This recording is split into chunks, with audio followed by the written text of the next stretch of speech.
Good morning. Welcome from Jolly Time with Vasu. இந்த சேனலுக்கு subscribe பண்ணுங்க, உங்கள் சஜஷன்ஸையும் கொடுங்க. இன்றைக்கி நம்ம என்ஆர்ஐ இந்தியாவில் வந்து செட்டில் ஆகும்போது, பர்டிகுலர்லி சென்னையில் எடுத்துக்கலாமே, சென்னையில் வந்து செட்டில் ஆகும்போது அவளோட எக்ஸ்பெக்டேஷன் என்ன, ரியாலிட்டி என்ன அப்படின்னு பார்க்கலாம்னு இருக்கேன். எக்ஸ்பெக்டேஷன் மாறலாம். ஒரு இடத்துலேருந்து வந்தவளுக்கு ஒரு எக்ஸ்பெக்டேஷன் இருக்கும், யூஎஸ்ஏலேருந்து வந்தவளுக்கு ஒரு எக்ஸ்பெக்டேஷன் இருக்கும், மிடில் ஈஸ்டில் இருக்க ஒரு எக்ஸ்பெக்டேஷன் இருக்கும்.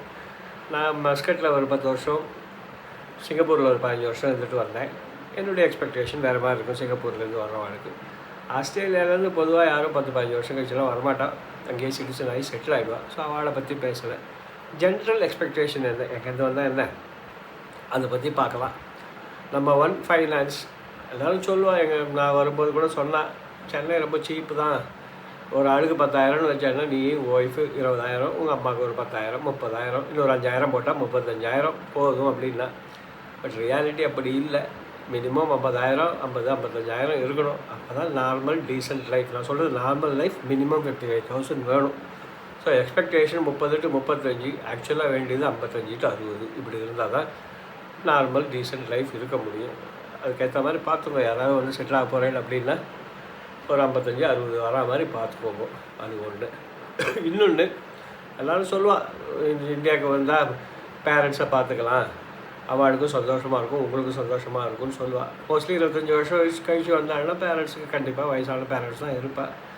சில கேஸில் அம்மா அப்பா 2 பேர் இருப்பாள், சில கேஸில் அப்பா மட்டும் இருப்பாள், சிலருக்கு அம்மா மட்டும் இருப்பாள், டிபெண்டிங் ஆன் இருப்பாள். யாராவது இருக்கிறதுக்கு வாய்ப்பு இருக்குது. அப்படி வரும்போது நம்ம தான் சொல்லுவாள், இப்படி வந்தாங்கன்னா நீங்கள் பேரண்ட்ஸுக்கு ரொம்ப ஹெல்ப்ஃபுல்லாக இருக்கும், அவளுக்கும் கொஞ்சம் சந்தோஷமாக இருக்கும், உங்களுக்கும் அவளோட இருக்கிறதால சந்தோஷமாக இருக்கும் அப்படின்னு சொல்லுவாள்.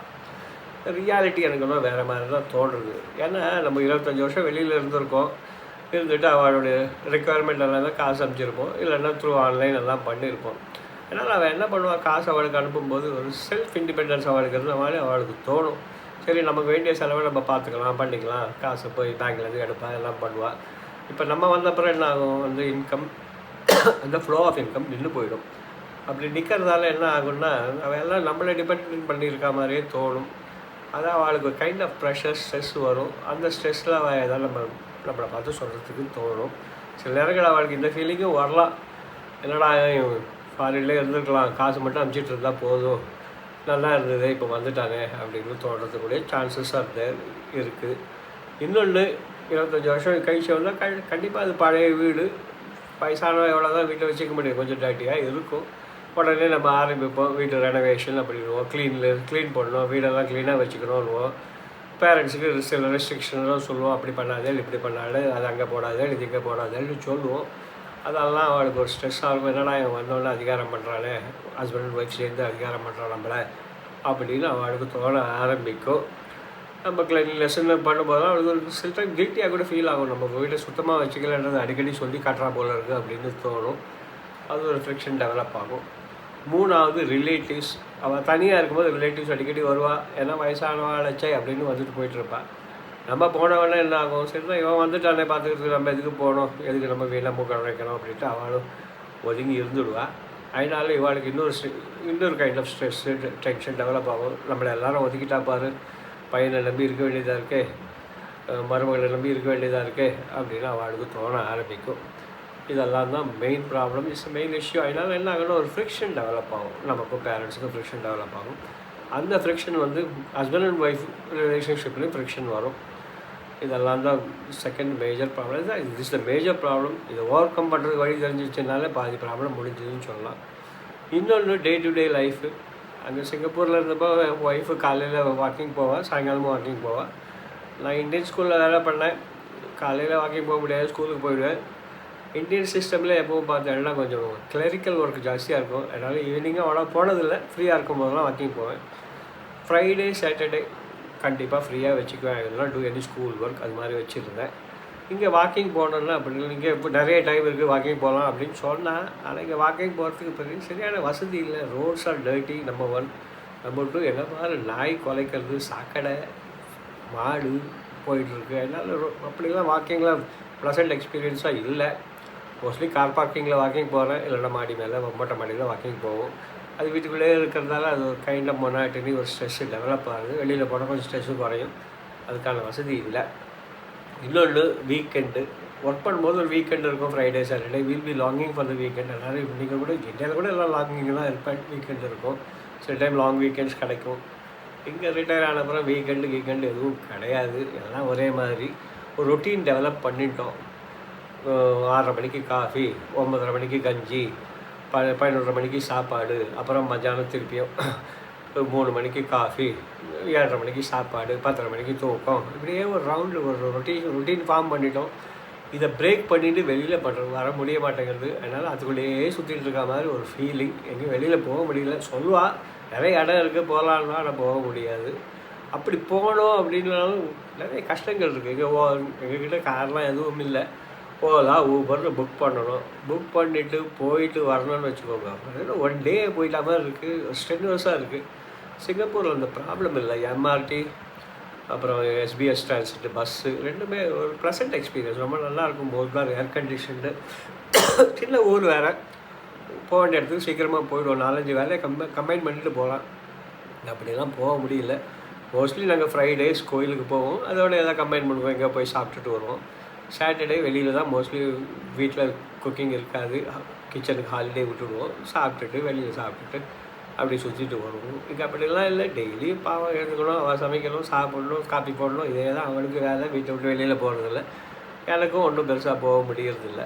இது ஒரு ரொட்டீன் ஆகிடுறது. ஸோ வீக்கெண்ட் அப்படின்றதோ, வீக்கெண்ட் என்ஜாய்மெண்ட்ன்றதோ இட் ஹஸ் பிகம் ஜீரோ. அது ஒன்று பெரிய கஷ்டம். இன்னொன்று டே டு டே ஆக்டிவிட்டீஸ்ன்னு பார்த்தேன்னு வச்சுக்கோங்க. இப்போ டே டு டே ரிக்குவயர்மெண்ட் இருக்கேன். கேஸ்காரன் வருவான், அவன் வந்தோடனே 30 ரூபா கொடுக்கணுமா. அது அன்ரிட்டன் ரூல். அதான் சொல்கிறா. கிரவுண்ட் ஃப்ளோரில் 25, ஃபர்ஸ்ட் ஃப்ளோரில் 30, செகண்ட் ஃப்ளோரில் 35, அதுதான் கணக்கெல்லாம் சொல்கிறா. அது ஒரு கொடுத்தே ஆகணுன்ற ஒரு மேண்டிட்டரி. நாங்கள் அங்கெல்லாம் எதுவும் கொடுத்ததில்லை. வருவான், கேஸை போடுவான், போயிட்டே இருப்பான். நிறைய ஆக்சுவலாக நாங்கள் இருந்து வீட்டில் பைப் லைன் இருந்தது. கேஸும் வாங்க வேண்டிய அவசியமும் இல்லாத இருந்தது. இங்கே அது ஒன்று. கேஸ்காரவெல்லாம் அவனுக்கு காசு கொடுக்கணும். ஓலா ஊபர் 100 ரூபா போட்டால் 200 ரூபா கொடுக்குமா. அங்கே அஃப்கோர்ஸ் அங்கே விட இங்கே கம்மி தான் டாக்ஸி ஃபேர். இருந்தாலும் நாங்கள் என்ன போட்டாலும் அந்த காசுக்கு வருவான். மீதியெல்லாம் திருப்பி கொடுத்துருவான். இங்கே அப்படி இல்லை. 100னா 200 கொடுமா, 200னா 300 கொடுக்குறான். சில டைம் ரீசனபிளாகவும் இருக்கலாம். அந்த டிஸ்டன்ஸை பொறுத்து கேட்குறான். சில டைம் அன்ரீசனபிளாக தோணும். சில டைம் நம்மளை ஏமாற்றிட்டானோன்னு தோணும். இதெல்லாம் இந்த ப்ராப்ளம் இருக்குது இங்கே. அங்கே அந்த ப்ராப்ளம் இல்லை. ரேஷன் கடையில் நம்ம ஏதோ ஒன்று வாங்குகிறோம், ஏதோ ஒரு பில் அனுப்புகிறான். அது என்ன பில் அனுப்புகிறான்னு தெரிய மாட்டேங்குது. இதெல்லாம் ஒரு டாலரன்ஸ் நமக்கு டெவலப் ஆகிட்டால் இந்த ப்ராப்ளம்லாம் ஓவர் கம் பண்ணிடலான்னு நினைக்கிறேன். Main problem relationship with parent and others. அதில் ஒரு லக்ஷ்மி ஒரு படத்தில் சொல்லுவாள். ஐ திங்க் சம்சாரம் மின்சாரம் படம்னு நினைக்கிறேன். அவன் என்ன சொல்லுவான்னா, நீ சௌக்கியமாக நான் சௌக்கியமாக நீ சௌக்கியமாக அப்படி இருந்துடணும். கிட்ட வந்தால் கண்ணாடி மாதிரி. லைஃப்ன்றது ஒரு ரிலேஷன்ஷிப் இல்லை சம்சாரன்றது ஒரு கண்ணாடி மாதிரி. அதில் விரிசல் வந்துருச்சுன்னா ஒட்டி வைக்க முடியாதும்பா. அதான் உண்மை போல் இருக்குது. நீ சௌக்கியமாக நான் சௌக்கியமானு இருக்கிற வரைக்கும் எல்லாம் நல்லாயிருக்கும். ரிலேஷன்ஷிப் நல்லாயிருக்கும். லவ் எல்லாமே அந்தந்த பிளேஸில் இருக்கும், நல்லாவே இருக்கும். கிட்ட வரும்போது கொஞ்சம் ஃப்ரிக்ஷன் ஆகிடுது. அந்த ஃப்ரிக்ஷன் ஹஸ்பண்ட் அண்ட் ஒய்ஃப் ரிலேஷன்ஷிப்லேயும் ஃப்ரிக்ஷன் வந்துடுது. அது என்ன பண்ணுறதுன்னு தெரியல. அது ஒன்று. இன்னொன்று இந்த 96ன்னு ஒரு படம் பார்த்தேன். அதில் சொல்லுவாள், நீ நிம்மதியாக இருக்கியா அப்படின்னு கேட்பேன். அதான் அவன் சொல்ல சந்தோஷமாக இருக்கேன், நிம்மதியாக இருக்கியான்னு கேட்பேன். சந்தோஷமாக இருந்த ட்ரிஷா சொல்லுவேன், சந்தோஷமாக இருக்கேன்னு சொல்ல தெரியல, நிம்மதியாக இருக்கேன்னு சொல்லலான்பா. அந்த நிம்மதியாக இருந்தால் கூட போதும், சந்தோஷமாக இருக்கணும்னு அவசியம் இல்லை. இந்த ஏஜ் வந்தாச்சு. அந்த நிம்மதியை கிடைக்கிறதுக்கு பார்க்கலாம் என்னென்ன வேஸ் இருக்குதுன்னு ஒர்க் அவுட் பண்ணணும். அது உங்கள் சஜஷன்ஸ் நல்லாயிருக்கும். சேனலை ப்ரிஸ்கிரைப் பண்ணுங்க, உங்கள் சஜஷன்ஸ்லாம் கொடுங்க. அதுக்கேற்ற மாதிரி இன்னொரு வீடியோ பண்ணலாம். நெக்ஸ்ட் வீடியோவில் மை ஜேர்னி இன் சிங்கப்பூர்னு 2 வீடியோ போகும்னு நினைக்கிறேன். எப்படி வீக்கெண்ட்ஸ்லாம் ஸ்பெண்ட் பண்ணேன், what are the temples I visited. அந்த டெம்பிளில் முடிஞ்சால் ஃபோட்டோவும் இன்க்ளூட் பண்ணி போடலான்னு இருக்கேன். ஒரு வீடியோ மாதிரி போட்டு அதை இன்க்ளூட் பண்ணலான்னு ஒரு ஐடியா. பார்க்கலாம். I'm not a tech savvy. எவ்வளோ முடியுறதோ அவ்வளோ பண்ணுறேன். ஒன்று. இன்னொன்று மோஸ்ட்லி ரிலேட்டிவ்ஸ் எங்கே ஆக்ஷன் போவோம், எங்கெங்கெல்லாம் போயிட்டு வந்தோம் அதையும் சொல்கிறேன். இதெல்லாம் ஒரு யங்ஸ்டர்ஸ் சிலர்லாம் சிங்கப்பூரில் வேலை கிடைச்சா போகலாமா வேண்டாமா, காஸ்ட் ஆஃப் லிவிங் அதெல்லாம் பார்ப்பேன். அவளுக்கான அட்வைஸும் நான் I try to share my experience. அதே உங்களுக்கு அட்வைஸாக கூட இருக்கலாம். பார்க்கலாம். நெக்ஸ்ட் வீடியோவில் சந்திப்போம். ரொம்ப thanks to every one for listening to me.